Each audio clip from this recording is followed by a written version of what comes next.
Hello and welcome back to Viper Bites as we continue to preview the games that matter the most. Our Week 18 Game Day primetime previews, starting with Saturday's first matchup of the doubleheader, featuring the 11-5 Kansas City Chiefs heading to the Mile High City to take on the 7-9 Denver Broncos. Now, on paper, this seems to be a complete mismatch. You'll hear it all throughout the week that the Chiefs are far superior to the Broncos. Well, we'll dive into that tail of the tape here just in a second. Now, for the Broncos, they really got nothing but pride to play for here. But for the Chiefs need to win this contest in order to still have an outside shot at that number one overall seed in the AFC. And let's see if they can get it done this week, because I think this game is going to be a lot better than people think it's going to be. I know a lot of people are counting the Broncos out, but for me personally, I'm not quite counting them out. Not yet. Now, Patrick Mahomes, he comes into the final week of the season sitting fourth in fantasy scoring among quarterbacks, looking to improve on the number and hopefully secure that victory over the Broncos, and hope, just put a little bit of hope that maybe the Texans can knock off the Titans to allow the Chiefs to secure that spot. Now, we know that the Chiefs are playing on Saturday. The Titans are playing on Sunday, so they have to come out there. They have to play. And this is going to be exciting to see what kind of numbers the Chiefs can produce. So if you're in one of those weird Week 18 type fantasy championships, the Chiefs are a solid play for you. Now, Mahomes' season hasn't gone the way it typically does. Now, we know that from the start to finish, it's not a typical Patrick Mahomes type season. But you know what? Over the last 3 games, he is averaging 308 passing yards while supporting a 9.2 yards per attempt right now, converting on 73% of those attempts. Not to mention 8 touchdowns to just 2 interceptions over that same span, and 10 touchdowns in the last 4 games. Now, Denver, they've been tough on quarterbacks all season long for fantasy purposes, and that includes Patrick Mahomes. Last time the Chiefs faced the Broncos, Mahomes was limited to 13.6 fantasy points on 184 yards passing and no touchdowns. He also had an interception in that game. Now, running back position, don't worry about Clyde Edwards-Helaire. Daryl Williams. Yes, Daryl with 1L Williams put up 25.7 fantasy points last week and put a lot of smiles on fantasy managers who had him in their lineup in those fantasy championships in real leagues in which you should be playing with no Week 8 championship. Now, when all was said and done, Williams ended up with 17 touches, 107 yards, and 2 scores in that loss to the Bengals. Now, that was Williams' second consecutive game in which he had more than 85 scrimmage yards, and his 4th game in which he produced 11 or more PPR points in the last 5. On the season, Williams has been serviceable option for the Chiefs, having run for 541 yards, adding 420 more in the receiving game. And are we sure that Williams isn't better than Clyde Edwards-Helaire? I'm not too sure that he's not. So something to keep an eye on as the playoffs go, because we know last year for the Chiefs, when they got to the playoffs, it became Damian Williams. Will it be Daryl Williams in this year's run? Now, wide receiver Tyreek Hill has been the definition of a boom-bust play all year. Look, you're never going to sit Tyreek Hill in fantasy, but since Week 13 matchup against the Broncos, in which Hill had 2 receptions for 22 yards and 4.3 fantasy points, his yardage is as followed: 76 yards, 148, 19, 40. Of Hill's 1,237 receiving yards this year, 530 of those yards, that's 43%, came in just 3 games. Hill's last 2 games, 8 catches, 12 targets, 59 yards, and he only has 1 touchdown in his last 6. Just saying, Tyreek Hill is not the fantasy receiver that maybe we believe him to be. You can put lipstick on a pig, but it's still a pig. Tyreek Hill, sorry, bud. Now, the other wide receiver who has been heating up lately for the Chiefs, Pringle, followed a big week against the Steelers, in which he had 75 yards and 2 touchdowns on 6 catches, with a dud against the Bengals, in which he failed to record more than 40 yards for the 5th time in 6 contests. You thought I was talking about a receiver heating up? Not so fast. Now, for Nicole Hardman, his biggest week this season was a 9-catch, 76-yard performance against the Bills back in week number 5. That game was the only time in which he recorded 70 receiving yards or more and had 5 or more receptions on the season. Travis Kelsey, for the first time in a long, long time, is not the number 1 option at the tight end position in fantasy football. That year, this year, that honor belongs to Mark Andrews of the Baltimore Ravens.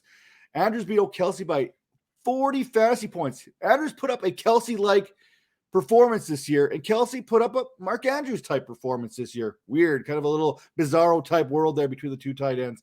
Now, it's easy to kind of figure this out when you look at Kelsey's last 5 performances, the last 5 weeks. First, Kelsey, he missed week 16 due to COVID protocol, so we'll give him a little bit of a pass there. He had a great game against the Chargers back the week prior, recording 10 receptions, 2 touches, 191 yards. The other 3 weeks, in that period, he failed to surpass 30 receiving yards. Let me repeat that. He failed to surpass 30 receiving yards, and if it wasn't for that touchdown against that Bengals, that would have been a throwaway game for him too, as far as fantasy concerned. Maybe Kelsey is declining, but his 88 receptions shows that he's still a focal point of this offense, and we know how good this offense can be. Now, his 1,091 yards receiving, that was good for 12th in the National Football League. And looking for matchups inside the matchups, boy, I am looking forward to the rematch of Kelsey versus Justin Simmons again. The advantage went to Simmons last time is the Broncos.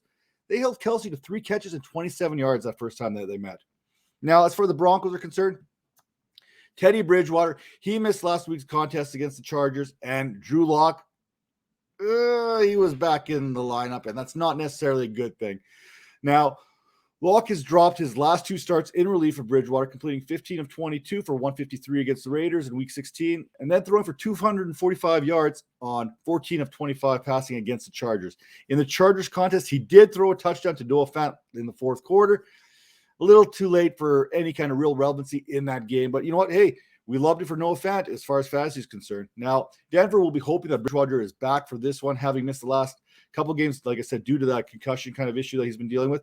And we'll be hoping for a full allotment of weapons to work with, something Locke did not have last week. Now, fun fact, Bridgewater was the better fantasy start in this matchup way back in week 13, having produced 14 fantasy points on 22 of 40 passing for 257 yards and a touchdown.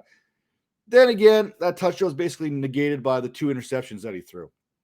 Now, the law firm of Gordon and Williams has been responsible for 1,665 yards on the ground this season, and it's been pretty evenly distributed here. Now, mind you, Gordon has missed some time, but Williams, he's accounted for 857 of those rushing yards, and both backs are ranked in the top 15 in terms of rushing yards on the season amongst running backs now and quarterbacks, because throw in Lamar Jackson in there and some of those other Konami code type guys. Now, each back has also produced more than 200 yards receiving, with Williams checking at 298, while Gordon has produced 207 receiving yards thus far.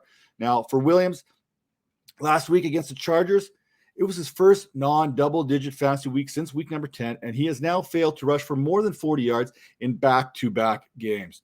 Looking for some positivity, the last time that the Chiefs and the Broncos met, Williams absolutely exploded. 102 yards on the ground, 76 more by air. I mean, when you're looking at this, Javonte Williams has done the most with the fewest touches in the entire National Football League. I expect this to continue this week. Now, Gordon, he has produced. We've seen him do this. There's no reason to phase him out other than him being the elder spokesperson of this backfield.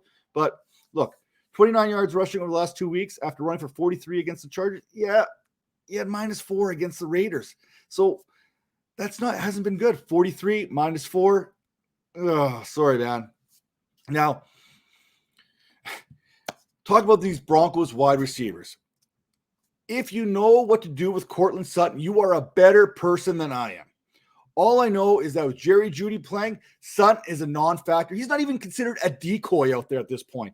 Now, last week, no Jeudy meant Sutton was involved in the offense again to a degree. Now, with the Broncos, he was able to convert 3 catches into 60 yards, and that was his first 60-yard game since week 7 against the Browns, which happened to be the week prior to Jeudy being healthy and returning to the Broncos lineup. Coincidence?